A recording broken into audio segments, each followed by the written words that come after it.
এখন যে মাস চলতেছে ডিসেম্বর মাস, কিসের মাস ভাই? এটাকে আমরা বিজয়ের মাস বলে থাকি। কিসের মাস বলি ভাই? বিজয় দিবস সম্পর্কে আল্লাহ রব্বুল আলামিন পবিত্র কালামুল্লাহ শরীফের মধ্যে দুইটি সূরা নাযিল করেছেন। কয়টি সূরা ভাই? একটি হচ্ছে সূরাতুল ফাতহ, আরেকটি হচ্ছে সূরাতুন নাসর। একটা হচ্ছে ইন্না ফাতাহনা লাকা ফাতহাম মুবিনা, আরেকটা সূরা যেটা আওয়াম পর্যন্ত, সাধারণ মানুষ পর্যন্ত যেই সূরাটা প্রায় সকলের কাছে মুখস্থ, সেটা হচ্ছে ইযা জাআ নাসরুল্লাহি ওয়াল ফাতহ। আল্লাহ পাক রব্বুল আলামিন বলেন, যখন তোমাদের মাঝে বিজয় আসবে, ইযা জাআ নাসরুল্লাহি ওয়াল ফাতহ, যখন সাহায্য আসবে, ওয়া রাআইতান নাসা ইয়াদখুলুনা ফি দীনিল্লাহি আফওয়াজা, এবং মানুষ দলে দলে ইসলামের মধ্যে প্রবেশ করবে, তখন তোমরা কি করবে? ফাসাব্বিহ, সর্বপ্রথম আল্লাহরই পবিত্রতা বর্ণনা করবে। বলুন সুবহানাল্লাহ। কার পবিত্রতা ভাই? জোরে বলুন, কার পবিত্রতা?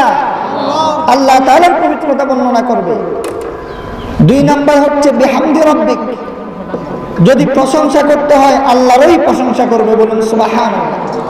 কারণ একটি দেশের স্বাধীনতা, একটি দেশের বিজয় অর্জন, এটা কারো বাহুবলে নয়, একমাত্র আল্লাহর রহমতে। ঠিক কি ঠিক না? এই জন্য প্রশংসা যদি করতে হয়, সর্বপ্রথম কার প্রশংসা হবে? আল্লাহ। এরপর হচ্ছে ওয়াস্তাগফিরহু, বিজয় দিবস উপলক্ষে, বিজয় উপলক্ষে আমরা বেশি বেশি আল্লাহর দরবারে ইস্তেগফার করব। কি করব? ইস্তেগফার করব, ইস্তেগফার করব। আস্তাগফিরুল্লাহ। কেন ইস্তেগফার করব? বিজয় অর্জন করতে গিয়ে হয়তো কারো প্রতি জুলুম হয়ে যেতে পারে, কারো প্রতি অন্যায় হয়ে যেতে পারে, কারো প্রতি অবিচার হয়ে যেতে পারে। এই জন্য আমার দ্বারা যদি কোনো ভুল হয়ে যায়, সেই ভুলকে সংশোধন করার জন্য আল্লাহর দরবারে আমরা বেশি বেশি ইস্তেগফার আদায় করতে হবে। ঠিক কি ঠিক না? এরপর ইন্নাহু কানা তাওয়াবা, বেশি বেশি তওবা করব। কার দরবারে? জোরে বলুন, কার দরবারে তওবা করব? আল্লাহর দরবারে তওবা করব।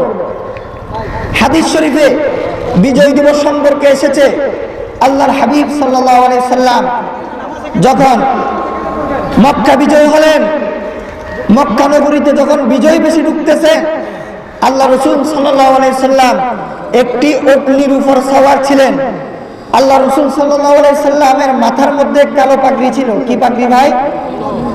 আল্লাহ রাসূল সাল্লাল্লাহু আলাইহি সাল্লাম বিনয়ের সাথে, মাথা নিচু করে বিনয়ের সাথে মক্কা নগরীতে বিজয় বেশে ঢুকেছেন। বলুন সুবহানাল্লাহ। বুক ফুলিয়ে অহংকার করে মক্কা নগরীতে আল্লাহর হাবিব সাল্লাল্লাহু আলাইহি সাল্লাম ঢুকেন নাই, নম্রতার সহিত আল্লাহ রাসূল সাল্লাল্লাহু আলাইহি সাল্লাম বিজয় বেশে মক্কা নগরীতে ঢুকেছেন, যখন নাকি মক্কা বিজয় হয়েছে। বলুন সুবহানাল্লাহ। আল্লাহ রাসূল সাল্লাল্লাহু আলাইহি সাল্লাম থেকে আমাদের শিক্ষা গ্রহণ করতে হবে।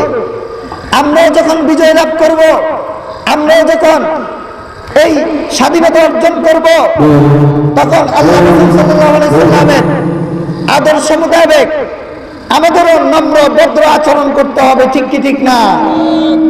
আজকে আমাদের মাঝে বিজয় দিবস আসলে গান বাদ্য অনুষ্ঠান হয়, বিভিন্ন প্রকার অশালীন অশ্লীলতা হয়, কিন্তু আল্লাহ রাসূল সাল্লাল্লাহু আলাইহি সাল্লাম কি করেছেন?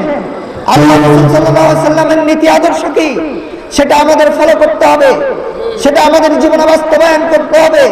তখন সমস্ত ফিতনা থেকে আমরা বাঁচতে পারবো। ঠিক কি ঠিক না?